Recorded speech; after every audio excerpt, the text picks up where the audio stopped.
자, 국회의원 132여 명이 최순실 씨 일가의 은닉 재산을 몰수해 국가 재산으로 환수하기 위한 특별법을 발의했습니다. 먼저 화면으로 보시죠.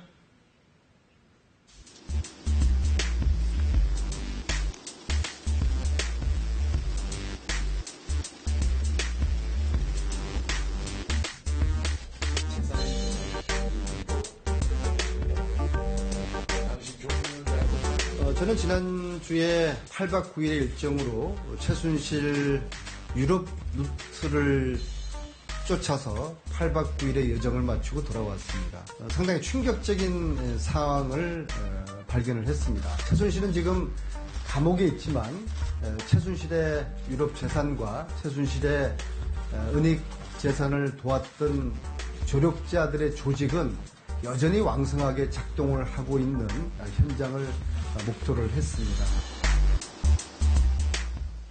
네, 최순실 씨의 은닉 재산을 찾아서 유럽을 다녀온 더불어민주당 안민석 의원 나오셨습니다. 어서 오세요. 안녕하세요. 네, 안녕하세요. 네, 먼저 정치인들 나오시면 저희가 30초씩 자기소개 시간을 드리는데요. 좀 부탁드릴게요. 네, 수도권 내리사선이고요. 네.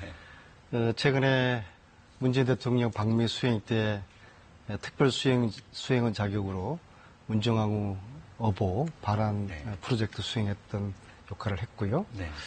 14년 4월 최순실 국정농단을 최초로 국민들에게 알려드렸고 그 이후에 국정농단이 폭발했고 지금은 최순실 은닉재산 몰수 특별법 제정을 위해서 법을 발의했고 또 전국 다니면서 국민들 대상으로 강연을 하고 있습니다. 네.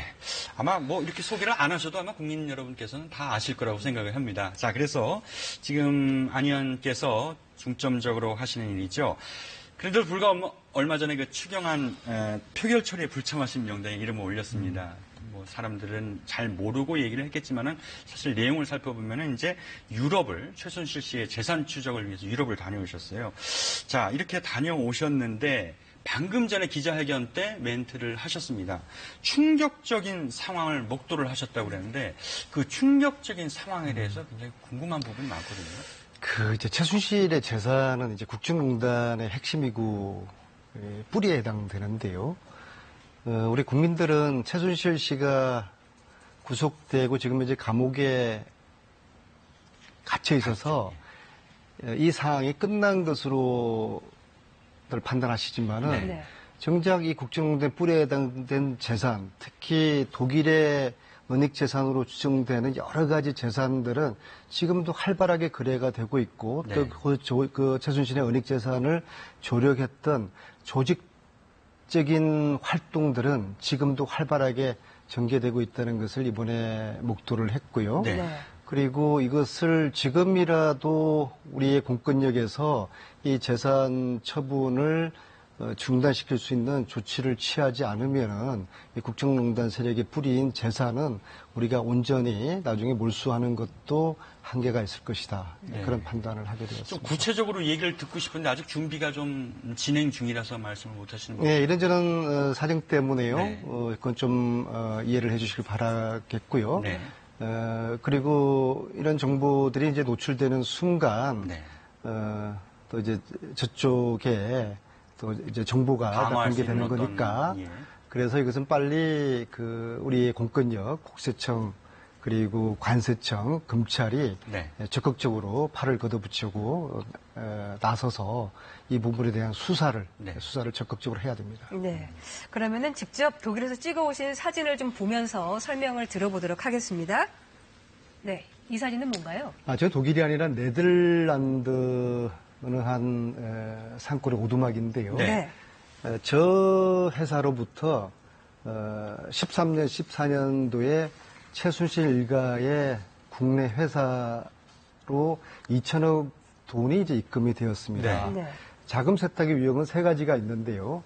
국내에서 외국으로, 외국에서 국내로, 외국에서 외국인데 저 유형은 외국에서 국내로 2천억이 들어온 겁니다. 네. 그렇다고 그러면은 저 2천억이 어떻게 조성된 자금이고 또 한국에서 저 2천억이 어떻게 처리되어 있는지를 지금 이제 공권력, 우리나라 공권력이 조사를 해야 되는데 제가 저 사실을 지난 3월 초에 네덜란드 가서 찍은 사진인데요. 아, 그렇군요. 어느 한 교포의 제보로요. 네. 그런데 이제 한 5개월 지났지 않습니까? 네. 최근에서야 검찰과 국세청, 관세청이 조사팀을 지금 꾸리고 조사를 하고 있다. 네. 그런 이야기를 들었는데 늦었지만 지금이라도 신속한 조사가 진행돼야 될 것입니다. 네. 네. 다음 사진 다음 한번 사진. 볼까요? 네. 예. 이 사진은 뭔가요? 저 사진은 1976년 우리나라 외환은행 스위스 사무실에 있었던 근무를 이번에 찾았는데요. 네. 역시 교포의 제보로 76년에 스위스 찌리히에 외환은행 사무실이 개소가 되었다. 네. 그런 제보를 받았는데요. 사실은 76년만 하더라도 우리나라가 무역거래가 스위스랑 전혀 없을 때거든요. 네. 왜 76년에 저 사무실 외환은행이 필요했을까? 그래서 과연 존재할까 했는데 이제 스위스 현지 뱅커의 도움으로 저 사무실을 이번에 있었다는 것을 확인을 하고 저 근무를 해서 사진을 찍은 것입니다. 네. 그게 저희가 어떤- 네. 좀 궁금한 부분이 뭐냐면요.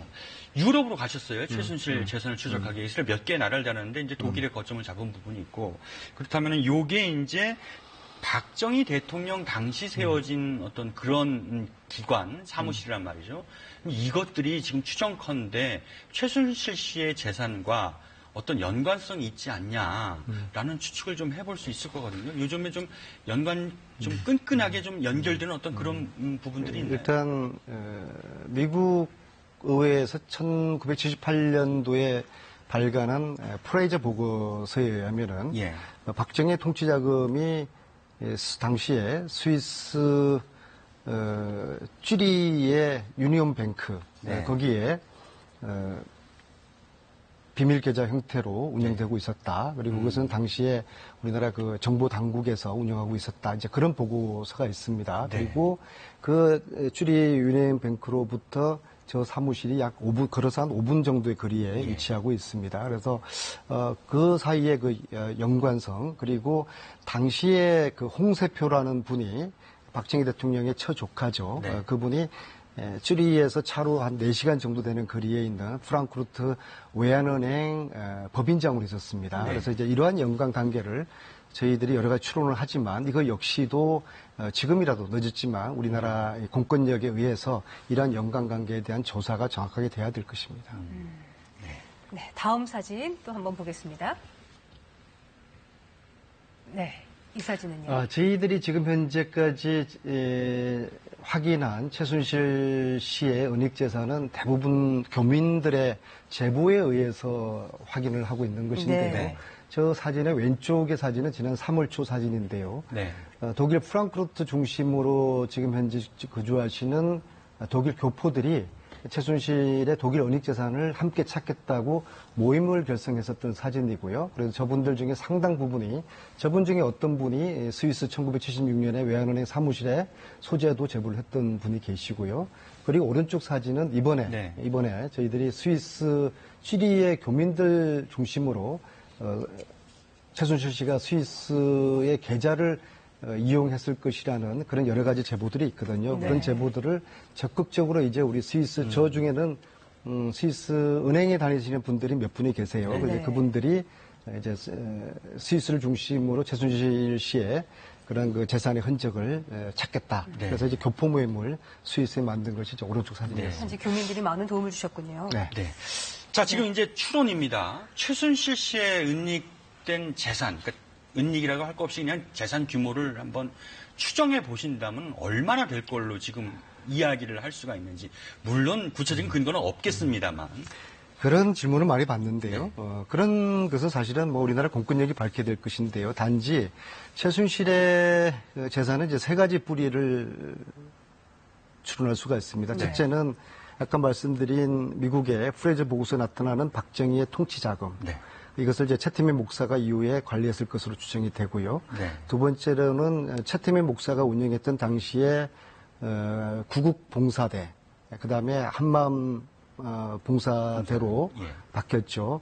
거기에서 이제 숱한 그러니까 기업으로부터 갈취한 재산들이 있거든요. 네. 그리고 세 번째로는 유경재단 정수장학회 영남재단으로부터 최태민 씨가 뭐 수조 원에 달하는 재산을 모았다고 지금 알려져 있거든요. 이 세 가지 뿌리가 최순실과 최순실 일가의 재산의 지금 현재 출처로 보여지는 것인데요.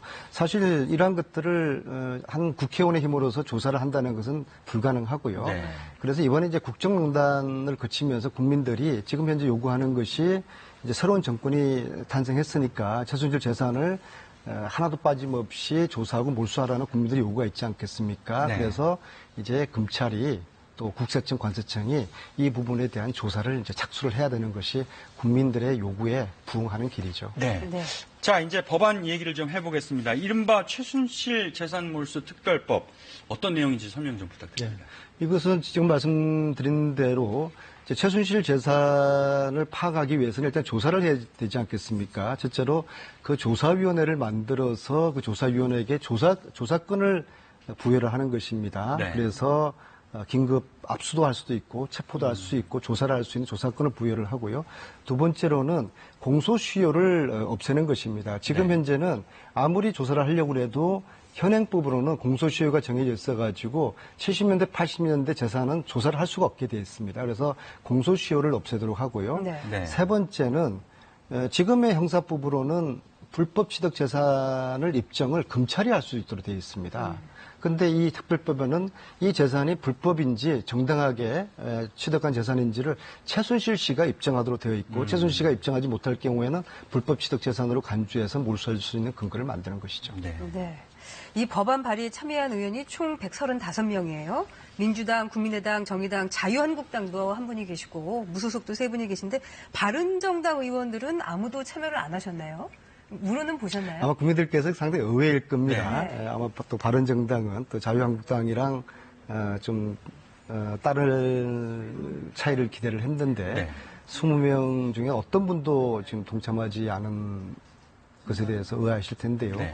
제가 이 법안을 발의하기 한 일주일 전에 이제 이해훈 의원님을 의원이 국회에서 만나서 네. 이 법안은 여야가 따로 있는 문제가 아니고 또 친일 재산 환수법처럼 진보 보수가 따로 있는 문제가 아니니까 야당의 의원님들, 특히 바른정당의 의원님들이 적극적으로 참여를 해줬으면 좋겠다라고 당부를 드렸는데 당시에 이혜원 대표님께서 저에게 약속을 하셨어요. 네.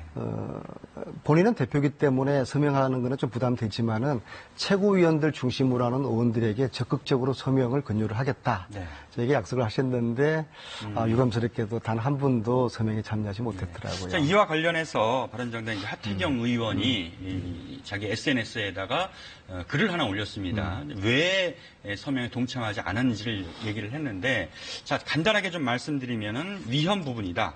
다른 법안들이 좀 발의된 게 있다. 그리고 난 다음에 특검과 검찰에서 조사를 한다라는 부분이 있는데, 다른 건 몰라도 위헌 부분에 대해서는 어떻게 생각하시는지, 위헌 여지에 대해서요.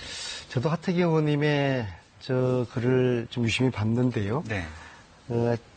특별법 반대 의견을 좀 세련되게 표현을 하신 것 같아요. 세 가지 제가 지적을 드리겠는데요. 네. 첫째, 소급 적용을 꼭 해야 되는가? 네. 그 말씀을 하셨는데요. 네. 소급 적용을 하지 않으면 과거 재산을 조사할 수가 없습니다. 네. 그래서 공소시효를 없애는 특별법이 필요하다는 취지고요. 두 번째는 지금 현재 검찰이 조사를 하고 있는데 이 조사를 지켜보자. 이건 상당히 좀 황당한 말씀인데요. 검찰이 지금 조사 안 하고 있습니다. 특검이 수사 대상 15가지 중에서 12번째, 어떻게 보면 핵심이죠. 네. 최순실 일가의 은닉재산을 수사한다라고 돼 있는데 사실 수사하지를 못했습니다. 이런저런 이유 때문에. 그리고 지금 현재도 은닉재산 조사하지 않고 있습니다. 조사하지 않고 있는데 조사하고 있으니 지켜보자. 좋습니다. 지금 조사하고 있다 한들 이것이 조사 다 끝난 다음에는 이미 최순실의 재산은 이미 다 처분을 했을 것입니다. 기다릴 여유가 없는 것이죠. 세 번째, 저의 주장이 과하다. 그리고 300조 최순실 재산을 주장을 안민석 의원이 하고 있어서 이 터무니없는 주장이라고 생각한다라고 말씀하셨는데 정말 제가 터무니없는 지금 느낌을 가지고 있습니다. 저는 최순실 씨의 재산이 300조라고 어느 곳에도 이야기한 적이 없고요. 단지 어느 그 가짜 뉴스에서 제가 300조로 이야기를 했다고 네. 보도를 했더라고요. 그게 가짜 뉴스고요. 그 가짜 뉴스를 가지고 제가 300조라는 터무니없는 주장을 하고 있다라고 하태경 의원님이 말씀하시는 것은 그것은 사실이 아니라는 것을 말씀드리겠습니다. 네. 또 하나가 그 최순실 씨 재산을 어디까지 몰수할 것인지 그 기준이 애매하다는 지적도 있어요. 이 부분은 어떻게 생각하십니까? 그것은 이제 조사위원회가 구성이 되고 그리고 불법 재산으로 판단되면은 이제 환수를 할 수 있는 것인데요. 또 다른 특별법의 사례가 있습니다. 과거에 친일 재산 몰수법이라는 게 있었습니다. 그것도 특별법이었죠. 그것은 이미 거의 100년 전에 재산을 조사를 해서 환수를 한 것입니다. 네. 그 다음에 최근에는 13년도죠. 전두환 재산 몰수 특별법이라는 게 있었습니다. 그거 역시도 80년대 전두환 씨의 재산을 조사해서 몰수를 한 것이거든요. 이것처럼 특별법이라는 것은 현행법으로는 수사할 수 없고 조사를 할 수 없으니까 공소시효를 없애고 거슬러 올라가서 7, 80년대 그런 상황, 재산까지도 조사를 할 수 있도록 하자는 그런 취지의 특별법인데 네. 왜 특별법이 필요하냐, 꼭 특별법이 있어야 되냐라고 주장하시면은 사실은 제가 생각할 때는 최순실 재산 몰수 반대를 그런 식으로 좀 세련되게 표현하시는 거 아닌가 그런 좀 생각이 듭니다. 네, 알겠습니다. 여쭤보고 싶은 내용이 참 많았는데 준비된 시간이 여기까지입니다. 오늘 말씀 잘 들었고요. 계속해서 저희가 관심을 갖고 지켜보도록 하겠습니다. 고맙습니다. 네, 감사합니다. 자, 더불어민주당 안민석 의원과 함께했습니다.